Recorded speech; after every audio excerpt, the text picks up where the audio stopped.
Hey, how's it doing? It's Dockliff here, and there's some new 2K news in the works. Now there has been signature skills released all over the internet. I'll leave a link inside the description if you want to check it out. But I'm just going to shortly go over the 31 new skill or signature skill moves. They're not really moves, they're just signature skills. I don't know why I'm calling them moves, but back in like NBA Live 07, I believe, I remember playing that game. They had signature moves, like Dirk would have his weird fadeaway, and that game was pretty good, but for its time. But whatever. But anyways, this is about 2K. I'm gonna be bringing them up on your screen like one by one. If you want to read into it a little bit more, you can. But the first one is posterizer, and I think that's pretty obvious who's gonna have that skill. Any sort of dunker.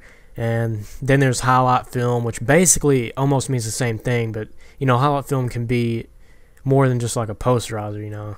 Some of these are obvious, and you can read them if you'd like, and if you really want to, you can go to the website with me. But the next one is finisher. That's kind of obvious. Acrobat, that's even more obvious. The ability to contort your body and sort of make unbelievable moves. And the first thing that comes to my mind is definitely Derrick Rose in that aspect and the way he moves around.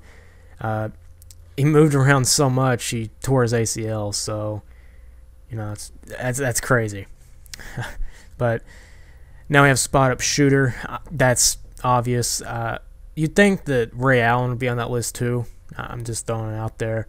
And shot creator. Of course, whenever you think of shot creator, you think of people who can force up a shot and it can go in. Kobe is a great person for that. So, again, that fits him basically perfectly. And then we have Deadeye, which I'm assuming is sort of, not necessarily three-point shooting, but just basically able to knock down a shot with, people that's not really affected by defense. Kevin Durant is probably a perfect example because the guy just simply is straight on. Like I'm gonna go off on a other limb here besides the actual commentary itself, but Kevin Durant, his shots are never left or right. If you notice, they're always either too strong or too soft, and that's pretty much dead on to me. So Deadeye is a pretty good sort of perk for him. And next we have corner specialist, and the first thing that comes to my mind is Bruce Bowen, because if you remember Bruce Bowen at all, he was one of the greatest defenders of the game, and he always shot threes in the corner. So if he was still inside the game, he'd probably have this ability. I don't necessarily know why they call it signature moves when it's not really, or signature skills. I got to get that out of my head right now. But I don't know why they're called signature skills necessarily, because, it's more along the lines of an added perk or something that these guys would have. But I can kind of understand where they're coming from. Post proficiency, that's obviously some of the better post players in the league. Ankle breaker, Allen Iverson's the first thing that comes to my mind. He is inside the game, by the way. His rating's a 95, so that will also be interesting. And post playmaker, again, that goes along with post. These are people that can score with or without good post position and just hitting tough shots. So people that make plays in the post, pretty much. And then we have dimer, which that is for passers and being able to hit people that are wide open on an accurate off-the-fly bounce. And again, I can't wait for this because they're going to integrate this into My Player as well, and you get to choose 5 of these, and you do buy them like you did attributes in NBA 2K12 and skill points, and I'm sure that skill points is coming back too, and attributes. But this is sort of like an added bonus. If you were to get one of these, that would definitely help out, and I love that they're adding this. And next we have break starter, and basically these are people that just throw excellent outlet passes. And typically you think power forwards are people that are really, really athletic power forwards that can start the break. And Lamar Odom was pretty good at this in the Lakers when he did play, because he would grab that board and they'd be out. It's over. And next is oop, which I think it should actually be called alley, in my opinion, because these are people that can hit people on a dime while throwing oops. And you know, I can get where they're coming from this, but I think that it should be something called differently than oop, because that doesn't necessarily make sense. But next, we have a brick wall. And these players are basically just the players you do not want to run into.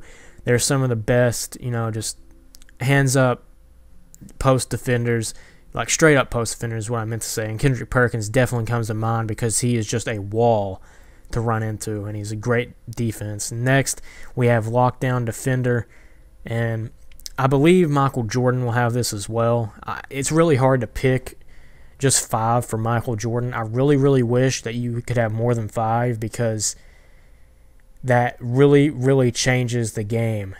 And honestly, I would probably give Michael about 20 out of the 31 perks or signature skills that are here. So next is the charge card, and I'm expecting Anderson Varejao will have this card as well, because he's pretty good at drawing charges.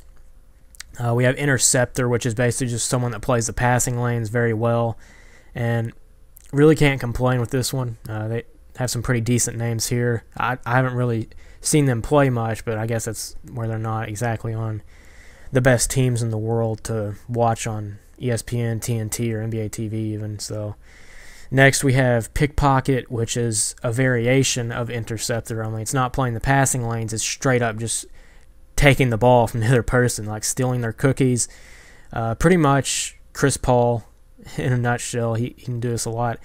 The example players they put down for this isn't exactly what I would put down, but, what can you do? Next, we have Active Hands, and I think this is just people who can strip the ball easily. So, I guess Active Hands would be pretty good to go along with the steal category, but I really wish you can have multiple ones. I don't know if they're going to have more than 5 by the time the game comes out. We don't know. It really is hard to tell at this point. Next, we have Eraser, which pretty common. They list the 3 best shot blockers in the league, in my opinion. Dwight Howard, Josh Smith, and Serge Ibaka. That's pretty common. So, nothing much more to say there. And then we have Chase Down Artist, which I'm assuming LeBron James is the first one that comes to mind, because he's like a cheetah going after prey. So, yeah, Chase Down Artist fits him pretty well. Next, we have Bruiser, which I believe this is just overall size and power, and it can drain the energy from its matchup. So, really, I don't know how effective this is going to be, but I guess we'll have to see until the game. Then we have Hustle Points. These are guys that just hustle, I guess. Hustle for points on the offensive glass. Yeah, pretty much. The shot inside, shot close, and layup attributes are increased. I think these actually increase your attributes, which also increases your skill points as a whole. So I think that's sort of weird. Now, that's not confirmed. I'm just putting 2 and 2 together. That might happen. I don't know. Now we have Scrapper, which are just these scrappy players, and diving for loose balls, scrapping for rebounds. Basically the same thing as Hustle Points, only this is an interesting one, but a scrapper will be given up to a 50% increase in the box out win chance. So, you get an increased box out rate as well as a 50% increase in the chance of poking the ball loose from an opponent. So, who has grabbed a rebound. So, possibly on the way down, these are just players that focus on the scrappy end of the game. I like it that Chuck Hayes is the first player by example. Next, we have Antifreeze, which is a player that rarely goes on a cold streak. And I will agree, Luol Deng, Luis Scola, and Zach Randolph are players that you never really see go cold.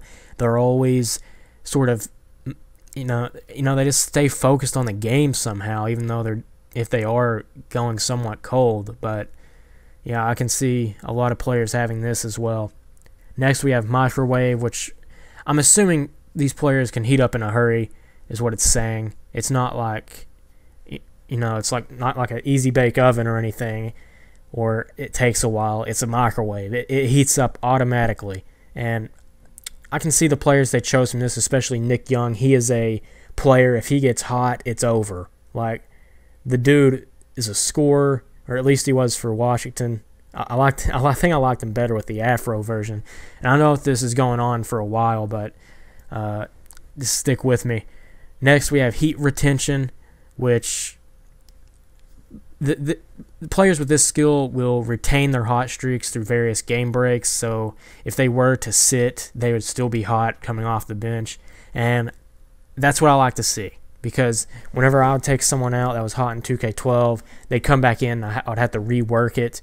But now with heat retention, I can understand how that can come into effect.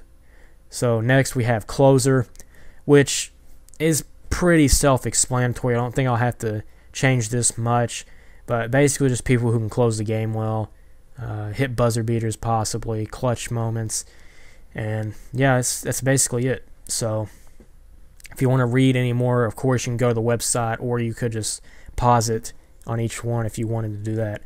Next we have floor general, and I'm assuming this is just, a floor general. A point guard normally has these, so I don't know if LeBron will have it, but I guess I really don't know. If you want to read it, you can, but all teammates are given up to a 6-point attribute boost to their offensive ability. So I don't know how many abilities they're going to have. That's the problem. Normally, they're showing players with 5, but I'm not 100% sure. Next, we have defensive anchor, which is just like the defensive backbone to a team. Dwight Howard, Tyson Chandler, Kevin Garnett. Sort of the defensive leaders, the impact players, inspirational players, emotional players of the team. So, yeah. And that will basically wrap up all of the signature skills that you will have in NBA 2K13.